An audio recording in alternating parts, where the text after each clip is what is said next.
दोस्तों, यदि आप त्रैमासिक परीक्षा के पेपर में झंडा गाड़ना चाहते हैं और यहाँ पे कक्षा 9वीं विज्ञान के पेपर में एग्जाम सेंटर में पेपर फाड़ना चाहते हैं तो इस वीडियो को आपको लास्ट तक देखना है, क्योंकि आज के इस पेपर में 24-25 का यहाँ पे कक्षा 9वीं विज्ञान का क्वेश्चन पेपर विद आपका पूरा सॉल्यूशन इस वीडियो में आपको देने वाला हूँ। और प्यारे रसगुल्लो, ये क्वेश्चन पेपर आपका 75 अंकों का होने वाला है। 3 घंटे आपको समय मिलेंगे। यहाँ पे आप देख सकते हैं, आपको यहाँ पे निर्देश दिया गया है। पूरे के पूरे क्वेश्चन आपके 23 के 23 क्वेश्चन के आंसर आपको जो है देखिए एक ही वीडियो पर कंप्लीट आंसर आपको दिया जाएगा। लास्ट तक बने रहना, हर एक क्वेश्चन का आंसर आपको जो है यहाँ पर देने वाले हैं। चलिए देखते हैं। सबसे पहले आपका देखिए इसमें आता है आपका सही विकल्प वाले क्वेश्चन आते हैं 6 नंबर के। तो देखिए आपको क्या क्वेश्चन में पूछा गया है, पदार्थ की कितनी अवस्थाएं होती है, आपको बताना है 2, 3, 9 या फिर आपका 7। तो देखिए आपको जो आंसर है ना, यहाँ पे आपको करना है सिंपल तरीके से। आपका देखिए यहाँ पे आपको 3 अवस्थाएं ठोस, द्रव्य और गैस होती है। इसके बाद देखिए क्वेश्चन सेकंड आता है, एक कोशिका से 2 या 2 से अधिक कोशिका का बनना कहलाता है। देखिए कोशिका वृद्धि, कोशिका विकास, कोशिका परिवर्धन या फिर कोशिका विभाजन।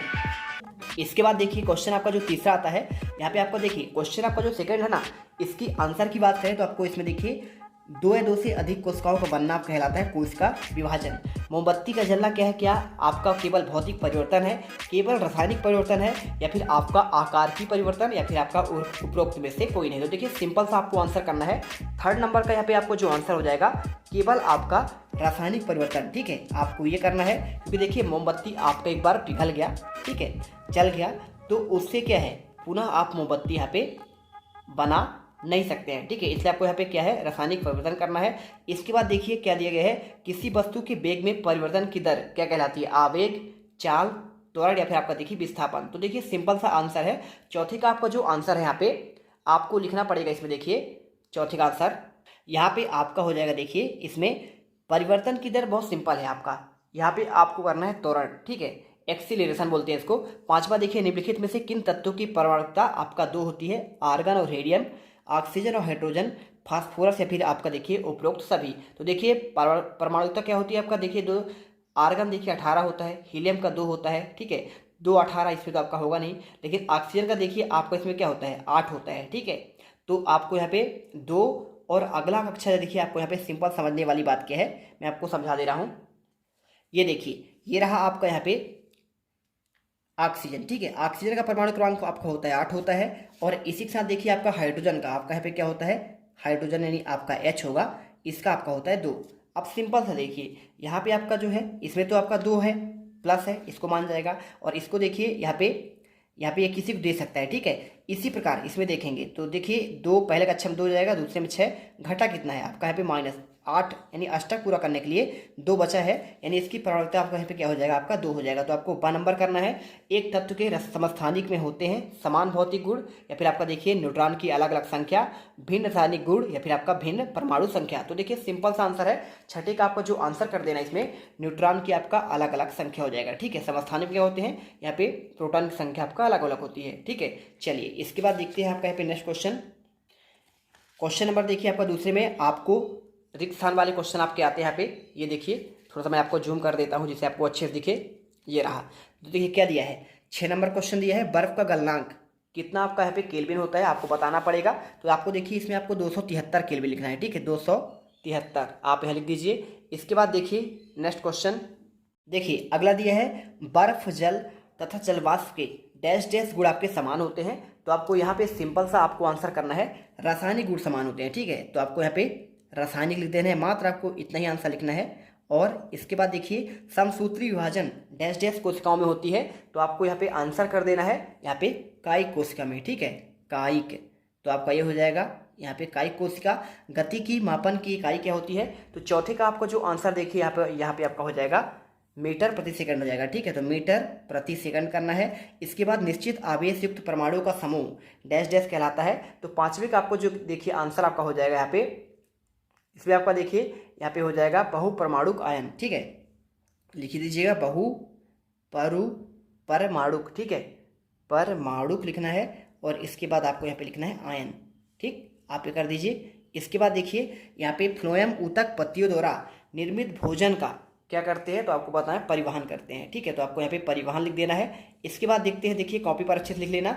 और चैनल पर पहली बार विजिट कर रहे हैं तो वीडियो को बिल्कुल आपको दिल से लाइक करना है। ठीक है, क्योंकि जेथ मिडिल क्लास आपके लिए मेहनत कर रहा है, जिससे आपको हर एक वीडियो का सब कुछ आंसर मिलते रहे। 6 नंबर का देखिए आपको सही जोड़ी बनाकर लिखना है।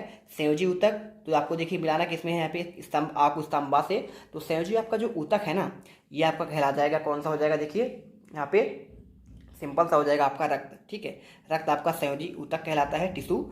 और यहाँ पे कनेक्टिव टिश्यू बोलते हैं इंग्लिश में। पत्तियों से भोजन का परिवहन किस में होता है, देखिए तो आप जानते हैं, एक आपका होता है जाइलम, तो आपका यहाँ पे, और एक होता है फ्लोएम। तो फ्लोएम करेगा आपका पत्तियों से भोजन का परिवहन करेगा, और फ्लोएम तो आपको हो गया, और जाइलम होता है जड़ से आपका तने तक का। और तंत्रिका ऊतक क्या है, देखिए तंत्रिका आपका जो ऊतक है ना, ये आपका सिंपल सा है, आपका न्यूरॉन्स हो जाएगा। और इसी के साथ क्लोरोप्लास्ट क्या है, देखिए तो क्लोरोप्लास्ट पाया जाता है आपका प्रकाश संश्लेषण में पाया जाता है। और राइबोसोम देखिए क्या है, आपका प्रोटीन फैक्ट्री बोलते हैं इसको। और तंत्र आपका किस में होता है, आपका धातु में होता है। तो इस प्रकार से आपको आंसर करना है। इसके बाद चलते हैं आपका नेक्स्ट क्वेश्चन। देखिए यहाँ पे एक शब्द या एक वाक्य में उत्तर देना है। 6 नंबर क्वेश्चन दिया गया है, 300 केल्विन तापमान का डिग्री सेल्सियस में क्या आपका मान होगा। तो आपको देखिए एक शब्द में उत्तर कैसे आपको देना है, तो आपको यहाँ पे देखिए सेल्सियस में आपका मान क्या होगा, आपका 27 डिग्री सेल्सियस होएगा। ठीक है, क्योंकि देखिए आपको सिंपल सी बात है, 273 में 300 में आप 273 घटा दीजिएगा, 1 केल्विन का मान निकलेगा आपको 273। आपका जो है ना, देखिए 200, अगर 1 सेल्सियस की बात करें तो 273 केल्विन के बराबर होता है। तो आपका ये 27 डिग्री सेल्सियस होगा। वह बिलियन जिसमें, अगर आपको समझ नहीं आ रहा है देखिए मैं आपको समझा देता हूँ। 273 आपका जो केल्विन होता है, ये आपका होता है 1 डिग्री सेल्सियस के बराबर। ठीक, अब देखिए 300 केल्विन दिया है, तो 300 केल्विन हम क्या करेंगे, 273 माइनस कर देंगे, तो आपका यहाँ पे क्या हो जाएगा 27 डिग्री, ये आंसर आ जाएगा। इसी प्रकार देखिए आपको यहाँ पे कोशिका से ध्यान देने वाले वैज्ञानिक का नाम बताना है। देखिए दूसरा क्वेश्चन आपको पूछा गया ना, तो आपको यहाँ पे वह विलयन जिसमें विलेय पदार्थ की मात्रा संतृप्त होती है, उसे कहते हैं आपका देखिए असंतृप्त कहते हैं, असंतृप्त। ठीक है, अगला देखिए कोशिका से ध्यान देने वाले वैज्ञानिक का नाम क्या है, तो आपका देखिए स्लीडन, आपको लिखना है स्लीडन एवं सोन, ये देखिए इनका वैज्ञानिक का नाम है। ठीक है, देखिए कोशिका की खोज की अगर बात होती तो आप लिख दीजिए रॉबर्ट हुक लिखते, है ना, 1665 में इन्होंने खोज किया था। लेकिन कोशिका की खोज की बात नहीं हो रही है, कोशिका सिद्धांत की बात कर रहा है। ठीक है, सेल आपका यहाँ पे थ्योरी की बात कर रहा है। लाल रुधिर कणिकाओं का जीवन काल कितने दिनों का होता है, तो लाल रुधिर कणिकाओं का आपका जीवन काल 120 दिन होता है। इसी प्रकार देखिए एक गाड़ी को ओडोमीटर किसका मापन करता है, तो एक गाड़ी का आपका जो ओडोमीटर है ना, ये देखिए आपका यहाँ पे चली गई दूरी के मापन करता है। ठीक है, चली गई दूरी किसका, गाड़ी का, है ना। तो आपको यहाँ पे ये देखिए चली गई दूरी का। और इसी के साथ देखिए आपको यहाँ पे लिख देना है अवोगाद्रो संख्या का मान क्या होता है, तो देखिए आपको यहाँ पे हो जाता है आपका 6 पॉइंट, इसके बाद आपको लिखना है 022, और यहाँ पे देखिए मल्टीपल लगा जाते आपका ऊपर है ना, गुणा आपको 10 लिखना है, और इसका पावर आपको कर देना है, देखिए 23 करना है। ठीक है, इस प्रकार आपका यहाँ पे हो जाएगा अवोगाद्रो संख्या। अब इसके बाद देखिए आपका आता है सत्य असत्य वाले क्वेश्चन आते हैं। गैसीय अवस्था में कणों की गति अनियमित और अत्यधिक तीव्र होती है। 6 नंबर क्वेश्चन क्या आपका सत्य है, तो देखिए आपको इसमें सत्य करना है। ठीक है, क्योंकि आपका यहाँ पे सत्य है, नियमित और अत्यधिक तीव्र होती है गैसीय अवस्था में। कोई चीज़ देखोगे तो गैस बहुत तेज भागता है आपका। ठीक है, एक स्थान दूसरे स्थान तक यहाँ पे भाग जाते हैं, क्योंकि उसके कण बहुत दूर दूर होते हैं। ठोस का एकदम कण पास पास होते हैं, है ना, और द्रव का थोड़ा सा और गैस का सबसे दूर दूर होते हैं। मिश्रण में एक से अधिक पदार्थ अनिश्चित अनुपात में मिले तो क्या होते हैं, देखिए तो दूसरे का आपका जो आंसर है ना, यहाँ पे आपको इसमें सत्य करना है। ठीक है, ये होता है मिश्रण में कोशिका जीवन की संरचना और क्या आपका संरचनात्मक और कार्यात्मक इकाई नहीं है भैया, इसलिए आपको यहाँ पे सत्य करना है। ठीक है, चलिए आगे बढ़ते हैं। प्यारे रसगुल्लो, वेग में परिवर्तन की दर क्या आपका औसत वेग कहलाता है, तो वेग में परिवर्तन की दर आपका त्वरण कहलाता है, तो आपका ये भी सत्य हो जाएगा। इसी प्रकार देखिए आपका कैल्शियम का परमाणु क्या द्रव्यमान 40 होता है, तो कैल्शियम अगर देखा जाए ना, तो कैल्शियम का आपका यहाँ पे ये आपका देखिए सही होता है, क्योंकि देखिए कैल्शियम का आपका जो परमाणु क्रमांक क्या होता है 20 होता है, और द्रव्यमान उसका डबल होता है, 20 दूनी 40 हो जाएगा, तो आपको ये सत्य हो जाएगा। इसी प्रकार देखिए रक्त एवं प्लाज्मा संबंधी क्या आपका संयोजी ऊतक है, तो रक्त और प्लाज्मा के आपके संयोजी ऊतक है, तो क्या आपका कनेक्टिव टिश्यू है, बिल्कुल आपका है। तो आपको यहाँ पे इसको भी सत्य करना है, क्योंकि देखिए आपका ऑब्जेक्टिव भी आया था यहाँ पे, ये देखिए याद आया था ना संयोजी ऊतक, तो आपका यहाँ पे लिखा था, आपने रक्त लिखा था, क्योंकि आपका ये कनेक्टिव टिश्यू आपका जो है आपका रक्त में होता है। इसी प्रकार देखिए क्वेश्चन नंबर आप 6 पे चलते हैं। क्या दिया गया है, दिया गया है ठोसों की अपेक्षा में द्रव्यों में विसरण की दर अधिक क्यों होती है। 2 नंबर क्वेश्चन पूछा गया है, तो चलिए मैं आपको इसका आंसर आपको देता हूँ। यहाँ पे आपको सिंपल तरीके से आपको आंसर मिल जाएगा। ये देखिए आपको मैं आंसर दे रहा हूँ। क्वेश्चन 6 का आंसर आपको यहाँ पे ये लिख देना है। ये देखिए क्वेश्चन 6 का आंसर आपको ये मिल जाएगा। लिखना है ठोसों की अपेक्षा में द्रव्यों का विसरण दर आपका अधिक होता है। ऐसा इसलिए क्योंकि द्रव अवस्था में पदार्थ के कण स्वतंत्र रूप से गति करते हैं और ठोस की अपेक्षा द्रव के कणों में रिक्त स्थान अधिक होते हैं। मैंने बताया था आपका ठोस तो होता है सबसे पास पास होंगे उसके कण, फिर इसके बाद आपका द्रव का, फिर गैस का सबसे दूर होता है। अथवा का देखिए उदरपातन किसे कहते हैं, एक पदार्थ का उदाहरण दीजिए, ये गुण किसमें पाया जाता है। देखिए उदरपातन आपका जो होता है यह प्रक्रिया द्रव अवस्था में नहीं होती है। उदरपातन का मतलब होता है वह प्रक्रिया जिसमें किसी ठोस को, पदार्थ को जब आप गर्म करते हैं ना तो सीधे द्रव में नहीं, ठंडा करने पर देखिए आपको यहाँ पे सीधे द्रव में और ठंडा करने पर फिर से ठोस अवस्था में आ जाए, ये कहलाता है। जैसे देखिए कपूर और नेपथेलिन, कपूर को आप क्या करेंगे, गर्म करेंगे तो यहाँ पे वाष्प बन जाता है और यहाँ पे इस प्रकार से उदरपातित हो जाता है। तो कार्बन डाइऑक्साइड भी उदरपातन के गुण को प्रदर्शित करता है। क्वेश्चन देखिए 7वां, परमाणु से क्या समझते हैं और आपको यहाँ पे आंसर देना है। तो देखिए परमाणु शब्द का मूल अर्थ होता है वह कण जिसे छोटे छोटे कणों में विभाजित ना किया जा सके, वो होता है परमाणु। बहुपरमाणुक आयन किसे कहते हैं, देखिए तो 7 का आपको अथवा का आंसर देखने से पहले अगर आपको देखिए इसका आपको पूरा पीडीएफ चाहिए ना तो पीडीएफ डाउनलोड करने के लिए हमारे टेलीग्राम चैनल को आपको ज्वाइन करना पड़ेगा। इसका लिंक आपको कमेंट बॉक्स में आपको दिया गया है, ठीक है। चलिए यहाँ पे आपको इसका आंसर दिखाते हैं। तो आपका ये रहा 7 का अथवा का आंसर आपको ये मिल जाएगा। परमाणु के समूह जिन पर नेट आवेश विद्यमान है उससे बहुपरमाणुक आयन कहते हैं, जैसे अमोनिया और आपका सल्फेट आदि, ठीक है। क्वेश्चन देखिए आपका यहाँ पे नेक्स्ट आता है क्वेश्चन 8वां, क्या दिया गया है देखिए, इसमें लिखा है गर्मियों में हमें किस प्रकार के कपड़े पहनने चाहिए और क्यों।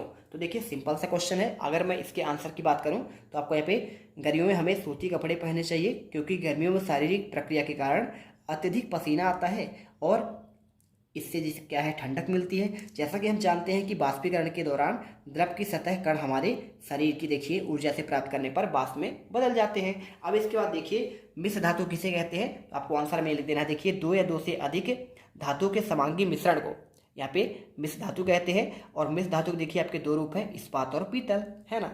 तो आपको यहाँ पे आंसर करना है। क्वेश्चन देखिए आपको यहाँ पे 9 नंबर, मिश्रण और यौगिक में आपको 2 अंतर पूछा गया है। तो देखिए क्वेश्चन 9 का आंसर आपको यहाँ पे मिश्रण में आपको लिखने देना है 2 या 2 से अधिक शुद्ध पदार्थों के द्वारा बिना किसी रासायनिक क्रिया के दौरान निर्माण होते हैं। और इसमें आपको दूसरा पॉइंट, इसमें घटकों का गुण विद्यमान होते हैं और इधर आपका यौगिक क्या लिखा हुआ है। तो ये देख लो, आपको इसे अच्छे से करना है।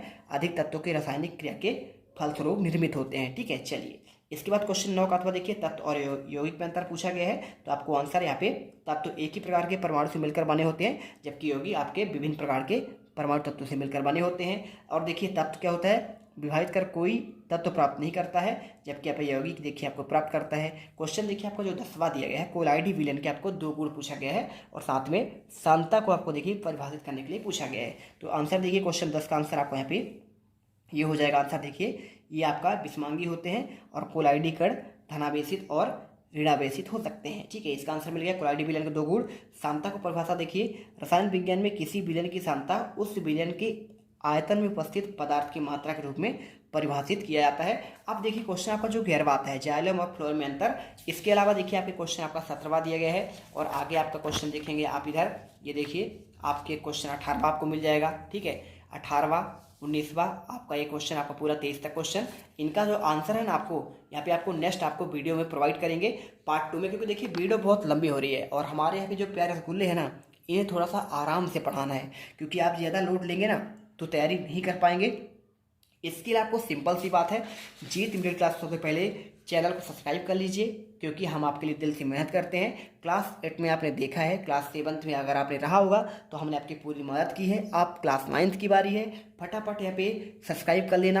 आपको आने वाले सेकंड पार्ट में बेहतरीन तरीके से एक ही वीडियो पर कंप्लीट आंसर आपको देने वाला हूँ। मिलते हैं नेक्स्ट वीडियो पर। जय हिंद, जय भारत।